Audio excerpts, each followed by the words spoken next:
Hello, this is BlueStar, Defender of Equestria! I'm gonna give it to you straight. I did not want to make this video. I don't even want to have enabled the comment section below because I don't really want to discuss this or debate this.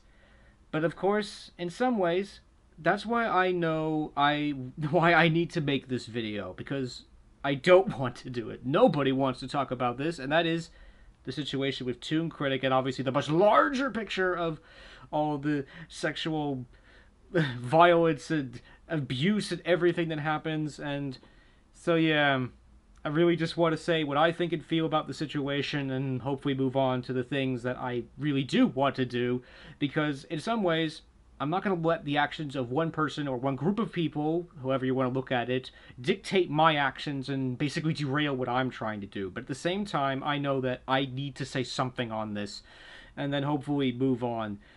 Because, yeah, I mean... yeah, I mean, honestly, I don't follow ToonKritic. I don't follow most of the Brony community, to be honest. The only person I really follow is Dr. Wolf. And after listening to Dr. Wolf's video on this, it made it sound like, oh, we just had an unfortunate conversation with someone.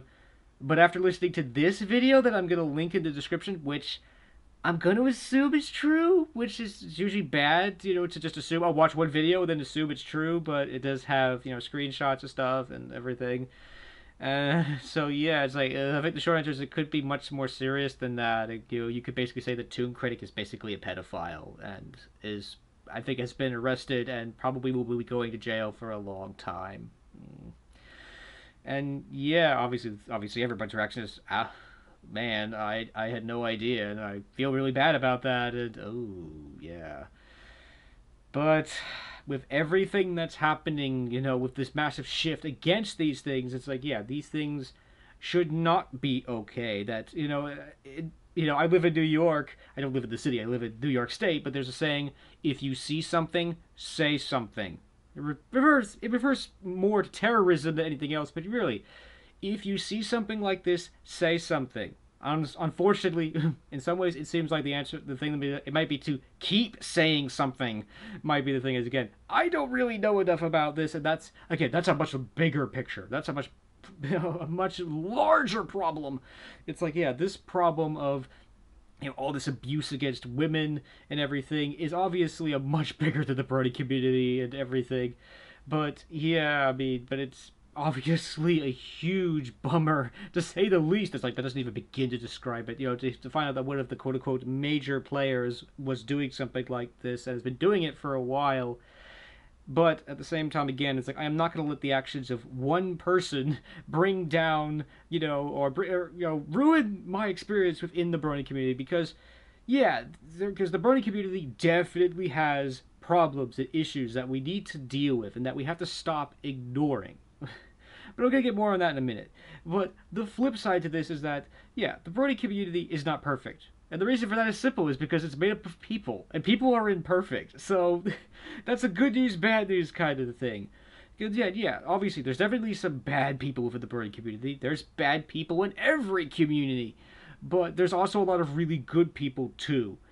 But, yeah, I mean, I do have to kind of agree and disagree with Dr. Wolf's video, which was, you know, about forgiveness. It's not about forgiving ToonKritic. It's about you yourself letting go of that anger, if you will, against that person or whatever that thing is that hurt you. Because I've almost think of it as like, you know, it's like holding on to an anchor while it's sinking. You have two choices: to hold on to it and let it pull you under, or just let it go. Easier said than done. Honestly, I have a few grudges against a few people that I haven't totally let go of, and I need to work on that. We probably all do, but yeah. And we need to just simply learn to just let it go. At the same time, there are absolutely some, I mean, in some ways, there's no such thing as something that's unforgivable, but at the same time, that doesn't mean that we should just be letting people get away with stuff. Ironically, Hasbro just released one of their shorts, where basically, the long story short, is where the Maid Six basically go and bust someone in the human world for basically theft, and that person went to jail. Even though you know, such a chipper touches the guy and finds, oh, he stole the jewels, or like impressed someone. We feel kind of bad for him, but you know what? Doesn't change the fact that he committed a major crime and he's going to jail. So yeah, and I think that absolutely is true. And even the show acknowledges that sometimes there's no redemption for some in some situations and stuff, and that yeah, sometimes the solution is they have to go to jail. Like for Tyrek, there was no forgiveness or redemption there. They just sent him to jail.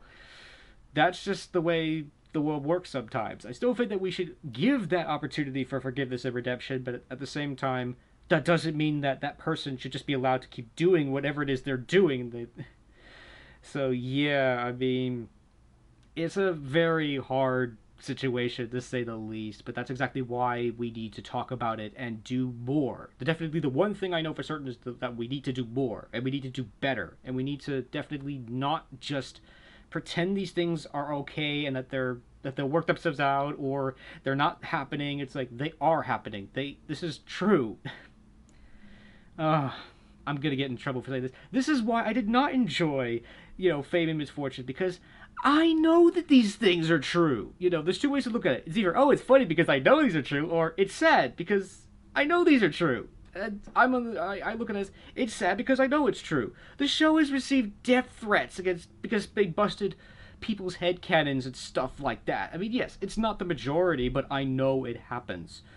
So yeah, we can't just ignore these problems. I mean, again, that's a much more minor problem than this is. This is a serious problem, and and now gonna kind of leading into that is that yeah, this is one of the problems the Brony community has. There's always been this dark side of the Brony community that nobody's really wanted to talk about or. And so I don't know if that's really true, but like thinking didn't want to really admit was there, but they knew that it was. It's like unfortunately AMY did a video kind of talking a little bit about like, oh, it would be okay to do adult content if you put it in somewhere where the kids can't say it or something like that. That's generalizing a little bit, but yeah, it's like I wanted to comment. It's like, no, AMY, you can't do that. That's not the way the internet works. You can't just take all this adult content and shove it into a corner and pretend that only the adults can see it. No, the children have full access to this content, and the biggest problem is you don't have to go looking for it. Go into Google right now and Google any of the MOP characters and go through the images. I guarantee you won't have to look far to see something you would not want to show to a 6-year-old. My brother-in-law, when he found out about my channel, he said to me, it's like, all this stuff that Bronies are doing makes it really hard for the target audience to enjoy the show. And I even got a comment from some random person on my channel one time, basically beating on me for the content that other people have done, which really annoyed me because people who've been watching my channel for a while know that I'm probably one of the most child-friendly channels on the entirety of the Brony community. I try not to curse, I try not to use innuendo or do things that are inappropriate, other than probably trying to carry around a big assault rifle in a show for 6-year-old girls, but compared to what other people do, oh my gosh, it's like, if you think I'm bad, oh my gosh, I could direct you to probably a dozen channels that would make you just go beat on those channels. Why are you beating on me for? Because yeah, it's like, unfortunately, I'm rambling on it, I'm losing it, I guess, because yeah, there's definitely, I think the big one, Princess Molestia. Need I say more? I mean, I never really saw it, but my understanding is it was basically pornography involving Princess Celestia. And I'm glad that it was taken down, because it reflected badly on everybody. It reflected badly on the show, the people who were watching it, the people who made it. It just simply reflected badly on everybody. And that's actually, I mean, compared to what the actions of people like ToonKritic to do, my gosh, this is nothing, but at the same time, this is a big problem within the Brony community, that there's all this adult content that's just all over the place, and it's just, it's like, nobody likes to hear this, but it's undeniably true, unless someone from the show says otherwise. This is a show that's written for 6 to 12-year-olds, and it was designed to sell toys. I don't care what you think or say, that still is true, and it is not going to change. Yeah, there's things that are inserted for the Bronies that are, to appeal to Bronies, but to say the show is written for us is just plain not true. And the problem is that people take the show and make it into whatever they want it to be, with complete disregard for the fact that, yeah, there are little kids who are searching for MOP and are going to stumble across this content, and sometimes it just doesn't reflect well on anyone. I must admit, sometimes I'm a little bit guilty of this. Like, unfortunately, in my BlueStar fan fiction, it's like BlueStar seems to have like a near-death experience. It's just like every single one, he's been half drowned, half frozen to death, and stuff. It's just, sometimes stuff I didn't really want a 6-year-old to see, but I didn't make it for the 6-year-olds. I made it for me, and dear, oh dear, oh dear. So yeah, so I guess the takeaway from all that is that, yeah, maybe we might want to reconsider making that content, or maybe trying to do more to make sure that kids don't accidentally find this, or maybe just share this with just your friends or something. I don't really know. It's like I'm thinking, it's like, what's the answer to that? I don't really know what the answer is, other than that we just have to be more thoughtful and more about that, the fact that, yeah, the children are out there and they're watching and they will find our content. We can't just pretend that we can take our content and shove it in a corner where it's labeled adults only. We can't do that. It doesn't work that way. Or at least that's my understanding of it, because that's the whole thing of the internet. It's meant to be accessible to everyone. So yeah, and all that. So yeah, that was kind of going off topic, but yeah, there's definitely, but I know the one thing I definitely do know, there are definitely problems and issues within the Brony community that we really do need to do more about, and to it just simply need to just try to do more to fix them, and try to just simply do more. Unfortunately, is unfortunately the only thing that I could say about those things. And that, yeah, not just simply pretending that those problems aren't there. No, there are problems. They're out there. They need to be dealt with in some way, because otherwise things are not going to get better. Otherwise, that's definitely the thing I know for certain. That as once said on BlueStar Racers, ignoring your problems is no way to solve them. And unfortunately, for a long time, I think, the Brony community and a lot of people have been ignoring problems and just pretending they weren't there. Because nobody wants to talk about this stuff. Nobody really wants to deal with it. It's understandable. Would you basically want to turn your friend over to the police, knowing that he's going to potentially be put in jail for perhaps the rest of his life? Would you want to do that? But at the same time, as I think I remember a judge saying, it's like, I don't put people in jail. They put themselves in jail. I just lock the door. Again, it's like, I definitely want to believe in forgiveness. I support forgiveness and redemption and all that stuff. But at the same time, that doesn't mean that we should be letting people get away with this, and we have to do more.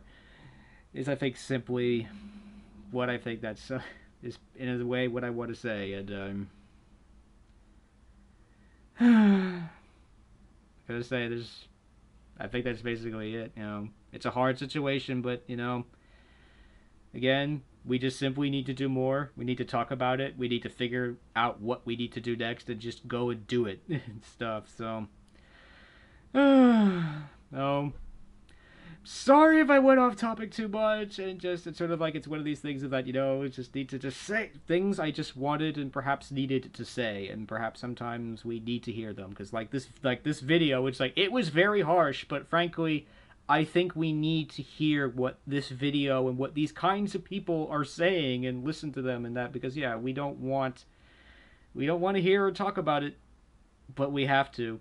So hopefully I'm done doing that for now, and I would normally say I hope you enjoyed this video, but there frankly wasn't much to enjoy about it, but I hope that maybe it did something worthwhile. It at least I said everything that I needed to say, and I guess that's it. So thank you for watching, and hopefully together we can all find a way to make things right again. And as always, this is BlueStar. Stay strong and pony on. BlueStar out.